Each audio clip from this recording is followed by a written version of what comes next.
Quem vai ser levado no arrebatamento? Você sabia que o Senhor Jesus Cristo está voltando outra vez para levar com ele todos aqueles que foram redimidos pelo seu sangue, para permanecerem com ele no céu por toda a eternidade? Nós aprendemos sobre este evento importante, o arrebatamento, da única fonte confiável de informações a respeito do futuro, a Palavra de Deus, isto é, a Bíblia. Também aprendemos nesse livro que o mundo deverá apresentar certas condições tanto antes quanto depois do arrebatamento.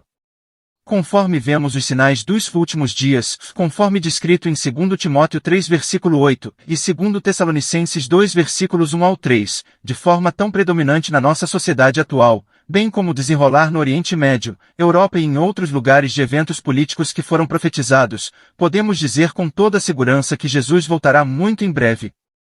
Tudo está pronto para o arrebatamento, leia com atenção, Apocalipse 22 versículos 7, 12 e 20. O arrebatamento e o cristão. O maior dia da vida de um cristão será quando ele vir de perto o rosto do Senhor Jesus Cristo no dia do arrebatamento, Apocalipse 22 versículo 4. Ele será transformado, para ser semelhante a Cristo, 1 João 3 versículo 1-3, livre para sempre do pecado e de todos os seus efeitos, Apocalipse 21 versículo 4.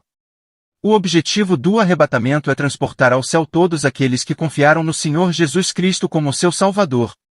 Ainda que Adão, o primeiro homem, tenha pecado e que, como resultado disso, toda a humanidade tenha sido sujeita ao salário do pecado, isto é, a morte eterna, Deus, em todo o seu amor ao homem, providenciou um Salvador, na pessoa de seu Filho. Jesus Cristo tomou o lugar dos pecadores, quando morreu na cruz do Calvário. Todos aqueles que se arrependem dos seus pecados e confiam nesse bendito Salvador, crendo que ele morreu por seus pecados e ressuscitou, estão perdoados pelo sangue dele de todo o pecado. Eles têm a vida eterna, 1 João 1 versículo 7, e no Evangelho de João 3 versículos 15 e 16. A Bíblia nos diz que esses serão arrebatados com Cristo. O mesmo Senhor descerá do céu com alarido, e com voz de arcanjo, e com a trombeta de Deus, e os que morreram em Cristo ressuscitarão primeiro, depois, nós, os que ficarmos vivos, seremos arrebatados juntamente com eles nas nuvens, a encontrar o Senhor nos ares, e assim estaremos sempre com o Senhor. 1 Tessalonicenses 4 versículo 16,17. Existem muitas outras passagens que contam mais a respeito desse evento maravilhoso, reservado para os que confiam em Cristo, como João 14 versículos 1 ao 3 e 1 Coríntios 15 versículos 51 ao 56. O arrebatamento e o não salvo a pessoa não salva que ficar para trás, irá testemunhar os efeitos da ausência de milhões de cristãos no mundo, cristãos que de uma hora para outra desaparecerão. Além disso, de acordo com a profecia bíblica, por 7 anos após o arrebatamento, a terra passará por tempos terríveis, a tribulação. Por ordem divina, bilhões de pessoas passarão por imensa dor física e morrerão. Ainda que seja verdade que muitas pessoas que nunca ouviram falar do Evangelho antes do arrebatamento serão salvas durante a tribulação, Apocalipse 7 versículos 9 ao 14, a Bíblia diz que todo aquele que se recusa a aceitar Cristo agora, antes do arrebatamento, incluindo você, caso rejeite esta mensagem, receberá a operação do erro, para que creiam a mentira, para que sejam julgados todos os que não creram a verdade antes, tiveram prazer na iniquidade, 2 Tessalonicenses 2 versículos 10 ao 12. No final das contas, todos os incrédulos terão de ficar diante de Deus no julgamento final e experimentarão a morte espiritual eterna, quando forem lançados no lago de fogo, Apocalipse 20 versículos 11 ao 15 e capítulo 21 versículo 8. O arrebatamento e você. E então, o arrebatamento será o melhor dia da sua vida ou será apenas o começo de tempos de terror e sofrimento, que durarão por toda a eternidade? Depende da sua escolha, de confiar ou não no Filho de Deus, João 3 versículo 36. A questão mais importante, a qual você deve ater-se, não é a organização da sua herança ou a construção de um abrigo subterrâneo, e sim seus preparativos para encontrar-se com Deus, precisando para isso receber a salvação gratuita que Ele lhe oferece, antes que seu juízo divino recaia sobre esta terra, Apocalipse 6 versículos 12 ao 17. O dom gratuito de Deus é a vida eterna, por Cristo Jesus nosso Senhor. Romanos 6 versículo 23. Pela graça sois salvos, por meio da fé, e isso não vem de vós, é dom de Deus. Não vem das obras, para que ninguém se glorie. Efésios 2 versículos 8 e 9. Se você não está preparado para a vinda de Cristo, arrependa-se de coração e confie nele, e somente nele, como seu Salvador pessoal. Se, neste momento, você ainda é uma pessoa não salva e continua a rejeitar essa grande oferta de salvação, nunca participará do arrebatamento e nunca estará apto a entrar no céu. Hebreus 2 versículo 3 e Lucas 13 versículos 23 ao 28. Arrepender-se durante o arrebatamento já será tarde demais, pois ele acontecerá sem qualquer aviso, numa fração de segundo. 1 Coríntios 15 versículo 52. Eis aqui agora o dia da salvação. 2 Coríntios 6 versículo 2. Crê no Senhor Jesus Cristo e serás salvo. Atos 16 versículo 31. Você estará então preparado para o dia em que o Senhor Jesus voltar, que talvez seja hoje. De acordo com a Bíblia, há somente uma condição para a salvação: fé. Ao todo, as palavras fé e crer ocorrem na Bíblia cerca de 500 vezes. Entre esses muitos versículos, mais de 100 deles nos dizem que a salvação é pelo crer, que justificação é pelo crer e que receber vida é pelo crer. Em mais de 30 passagens, é-nos dito que pela fé recebemos de Deus isto ou aquilo. Essas passagens nos mostram que o homem é agraciado por Deus por meio da fé e nada mais. Por que a Bíblia enfatiza sobremaneira a fé? Consideraremos agora por que a fé tem de ser o caminho para a salvação, mas devemos primeiro fazer uma pergunta: a salvação é obra de Deus ou do homem? Ela é plano do homem ou plano de Deus? Origina-se no homem ou em Deus? Os que não conhecem a Deus não conhecem a salvação. Somente os que conhecem a Deus conhecem a salvação de Deus. Os que conhecem a Deus devem admitir que foi Deus que iniciou a salvação. Foi Deus que a planejou e cumpriu esse plano. Como mencionamos antes, todas as coisas são feitas por Deus. Do nosso lado, nada temos a fazer, exceto crer. Por que temos de crer? Porque a redenção foi cumprida por Cristo. Deus torna o método da salvação tão simples para que todos possam obtê-la. Eis porque ele exige somente fé. Se a salvação vem de Deus, é necessário que seja universal. Se a salvação de Deus fosse apenas para determinado grupo de pessoas, Deus seria parcial. Se o caminho da salvação de Deus exigisse algo de nós, esse algo se tornaria um obstáculo para a nossa salvação.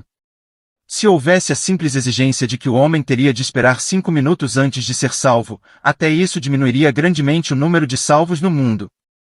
Muitas pessoas não têm nem mesmo 5 minutos para esperar. Deus não poderia exigir sequer justiça perfeita. Se ele exigisse justiça em apenas uma coisa, talvez você pudesse cumprir essa justiça, mas centenas de milhares de pessoas na Terra poderiam não ser capazes de fazê-lo. Se esse fosse o caso, a salvação não seria tão simples. Você não tem de fazer coisa alguma, pois Deus já fez tudo em seu Filho.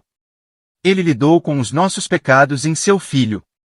O Filho de Deus levou todos os nossos pecados. O que cobra o pagamento tornou-se o que paga. O que foi ofendido tornou-se o que sofreu pela ofensa. O juiz tornou-se o réu. A cruz do Senhor Jesus não é para satisfazer nosso coração. Ela é para satisfazer o coração de Deus. A quitação do débito satisfaz o coração do credor ou do devedor? Se Deus sente que algo é suficiente para ele, nós também devemos sentir que é suficiente. Deus é justo. Se ele diz que a obra do Senhor é capaz de redimir-nos do pecado, ela certamente é capaz de redimir-nos. É irrelevante você pensar que tal obra é suficiente ou não. O que importa é que Deus acha que tal obra é suficiente. A questão não é apenas se o valor foi pago ou não. O que importa é se o credor considera o valor pago ou não. Se o valor pago satisfizer o coração dele, você não terá problemas. Gostaria de poder repetir isso uma centena de vezes. A obra do Senhor Jesus não é para satisfazer nosso coração. A obra do Senhor é primeiramente para satisfazer o coração de Deus. É Deus que ordena o julgamento dos pecados. É Deus que exige que os pecados sejam tratados. Foi Deus que disse que sem sangue não há remissão de pecados. Se Deus fosse indiferente, o sangue seria desnecessário. O sangue está ali porque Deus se preocupa com isso. Se Deus fosse indiferente, a cruz seria desnecessária.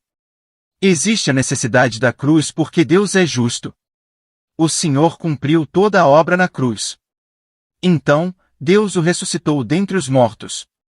A ressurreição do Senhor Jesus é a prova de que Deus ficou satisfeito com a obra do Senhor na cruz. Embora não entendamos como a cruz satisfez o coração de Deus, sabemos que Jesus de Nazaré foi ressuscitado da sepultura. Foi a morte de Jesus de Nazaré que os apóstolos pregaram por todo o mundo? Você ouviu tal evangelho? Nunca ouvi tal evangelho. Eu os vejo indo a todo o mundo para dizer aos outros que Jesus de Nazaré ressuscitou. Se ler o livro de Atos, você verá que os apóstolos não pregaram a morte de Jesus pelos nossos pecados. O que eles contavam às pessoas em todos os lugares é que este homem ressuscitou. Eles pregaram isso porque o fato de o Senhor ter ressuscitado prova que sua morte glorificou a Deus. O Senhor Jesus foi ressuscitado porque a sua obra fora aceita diante de Deus. Sua redenção é completa e nós agora podemos ser salvos. Se a obra do Senhor não tivesse sido completada, ele teria sido deixado na sepultura. Assim, a ressurreição nada mais é que o Senhor Jesus satisfazendo o coração de Deus. O Senhor Jesus ressuscitou dentre os mortos. Os apóstolos pregam isso a nós como prova de nossa fé, conclamando-nos a crer no Senhor Jesus. Por um lado, a salvação tem a ver com a morte do Senhor. Por outro, ela tem a ver com a ressurreição do Senhor. Sua morte é para quitar nosso débito e perdoar nossos pecados. Por meio desta morte, o problema de nossos pecados foi resolvido. Sua ressurreição é a prova de que sua morte satisfez o coração de Deus. Deus considera sua obra justa e adequada. Se alguém me perguntasse como sei que fui salvo, eu lhe diria que tenho a prova. Essa prova garante que estou salvo. Você pode dizer que foi salvo numa certa data em um determinado ano, porque foi quando recebeu o Senhor. Então lhe perguntaria como você sabe que isso é suficiente.